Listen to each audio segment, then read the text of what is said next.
first story is titled, Am I the a-hole for refusing pay for college for a child I have no legal obligation to anymore? For the sake of length, I'll try to stick to the facts and keep it brief. I, 50 male, legally have 3 children with my ex, 51, Adam, 23 male, Chris, 21 male, and Sophie, 18 female. Biologically, the first 2 children are mine, and youngest is the result of my wife's infidelity. I discovered this the day when Sophie was 2-year-old, and we had to rush Sophie to the emergency room. I filed for divorce 2 months later. I got 50-50 custody of my own children, but since Sophie was legally mine, I had to pay child support for her and was very bitter and resentful about it. I tried to fight it at first, but in the end, decided to suck it up to save myself the stress. But I made it very clear to my ex that outside of child support, I would take no other responsibility for the girl and would shut down any attempts at being her father. But I would make the effort to still be polite to Sophie. After some time, I learned to trust again and remarried a wonderful woman who made it very clear that she and her daughter were a package deal. I accepted this and did everything I could to try and be there for my stepdaughter, Katie, 17 female. Aside from typical ups and downs, I would say I managed to make a great family life for myself. We'd have family nights. I attended most after-school events, took my family on fun vacations, and put my sons through school and paid for their apartments and cars. They were on their own for gas money. Chris is expected to graduate this coming summer, and I made a silly post on social media about how relieved I was going to be that I only had one more kid to put through school left. A couple of days later, I got a message from my ex asking me to pay for Sophie's college expenses on my own, since the pandemic has made money tight. I asked her what she meant, and she referred to my post. And I reminded her that my legal obligation to Sophie ended the day she turned 18, and that I was talking about Katie. My ex was furious, demanded to know why I was willing to pay for Katie and not Sophie, since neither of them are related to me. I countered by saying that I knew up front Katie wasn't my biological child, and agreed to care for her instead of being conned into doing it like I was for Sophie. After that, I got a call from Sophie, asking what she did to make me hate her so much and to leave her feeling so excluded. I told her softly that I don't hate her, and that nothing about this situation was her fault, but the simple truth is that it wasn't personal. I'm just not her father. Since then, my sons have told me that Sophie was becoming really depressed. My ex is blaming me, but I don't see what I have to do with it. Am I the a-hole? Edit, just to be clear because I keep seeing the same questions. 1. The kids know why I divorced their mother. 2. My ex claims that Sophie was the result of a one-night stand and doesn't know who her father is, which is one of the reasons why I was kept on the hook for child support. 3. After I learned the truth, I was very angry and didn't think I could handle raising a child that I was tricked into caring for, so I decided to keep my distance. 4. Just because Sophie wasn't mine and I treated as such doesn't mean that I was horrible to the girl. I also made sure that my children knew that what happened between their mother and me was not Sophie's fault and they should never be mean to her. Now for the top comments. Not the a-hole. That poor girl. You don't have any legal or moral obligation to her, but she's taking the brunt of the consequences for your failed relationship, and none of this is her fault. Opie's not the one who failed in that relationship. It was her parents that were the failures. Regardless of the who's in the wrong question here, the grim reality is that Opie should be prepared to lose his sons. Some things that shouldn't necessarily be sides issues are going to end up being that way anyways. Of course, it has always been incredibly upsetting and confusing to Sophie that her legal father is distant and stilted with her while having a relationship with her brothers. And of course, her brothers have grown up witnessing that grief and have complicated feelings about it themselves. To children, that would come across as arbitrary cruelty. As young adults, they may understand it intellectually, but that doesn't mean they feel it the way Opie does.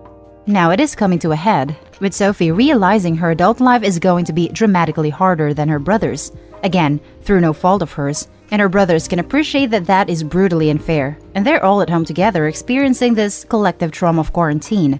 And Opie is in a different home, with a different family that he has chosen for himself.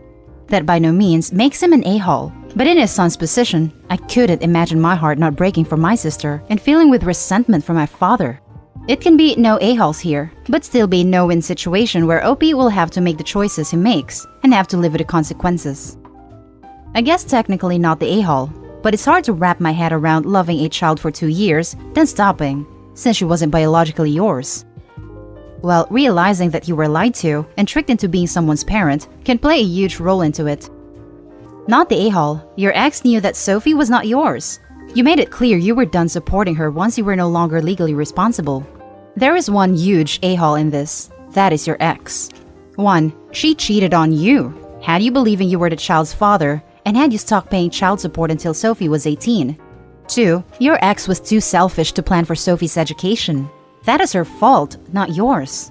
I just want to add that Katie has nothing to do with this. Whether you had a stepdaughter or not, you would not be paying for Sophie's education.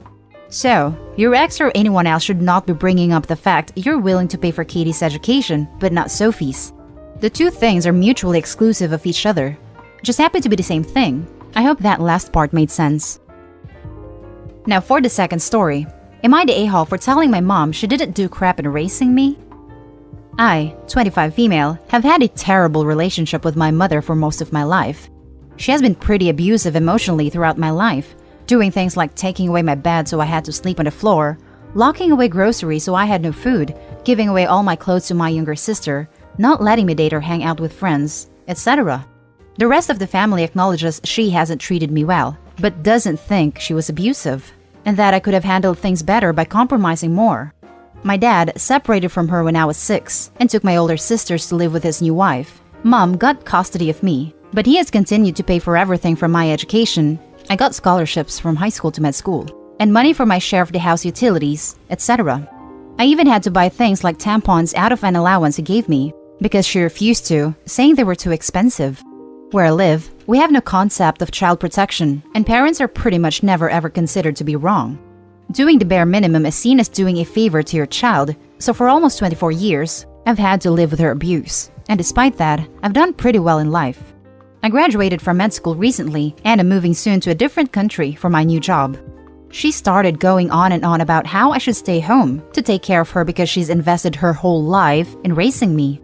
24/7, she'll try to emotionally manipulate and guilt-trip me into being her unpaid caretaker. I tried to ignore her at first, but she kept listing out things like, I paid for your food, I gave you so many privileges and spent so much on you, so I got mad and told her she didn't do crap for me. I told her I never asked to be born, and she's not special for doing the absolute minimum for a child she brought into this world on purpose. She started crying and called my dad and sisters up, saying I was ungrateful and deliberately emotionally torturing her when she was sick. They're all telling me I am the a-hole because she has raised me for 25 years of my life and done her best, and that I didn't need to engage with her and create unnecessary drama when I'm going to be leaving soon anyway, especially since she has a chronic illness. So, am I the a-hole for denying her contribution to my upbringing and upsetting her for no reason? Now for the top comments. Not the a-hole at all.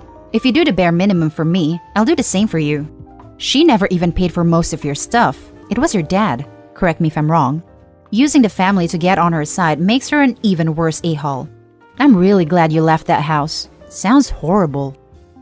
You're correct. My dad paid for mostly everything. She occasionally bought groceries, but that was it. Not the a-hole.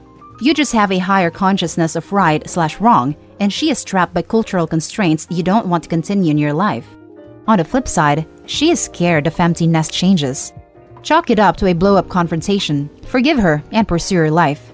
Maybe if you make good enough money, you can help her out, but your obligation is limited.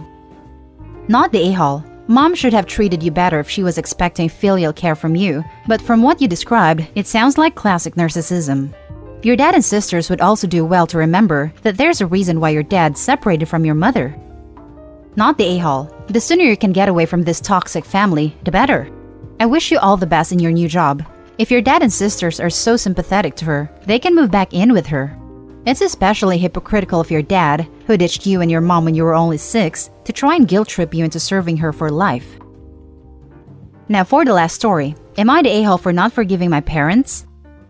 I, 34 female, grew up with one sibling, 36 female, and both parents. There were various kinds of abuse. My sister was also the golden child. I came out as gay when I was 16. They interrogated me until I admitted.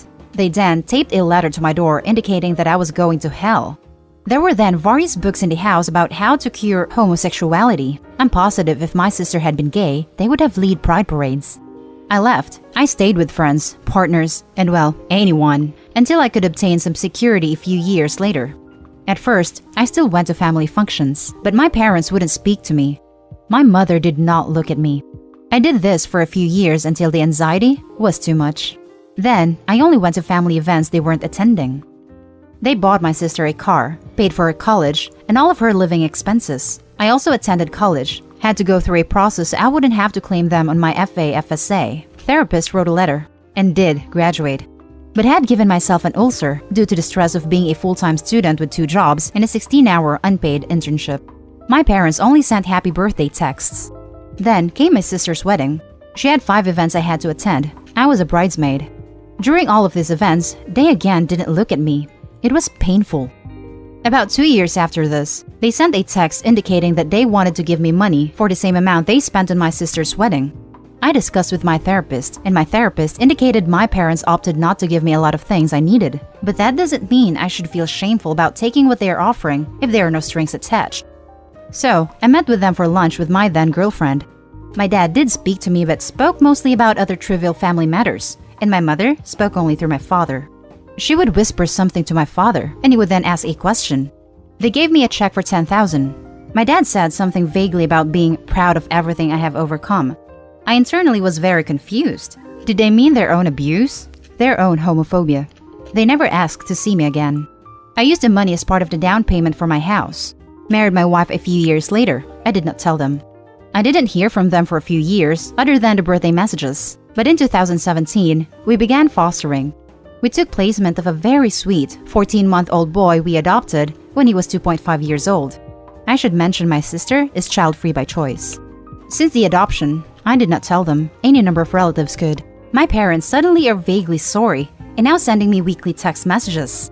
When I eventually indicated I felt this was only because of my child, they reportedly stated they didn't even know I had a child.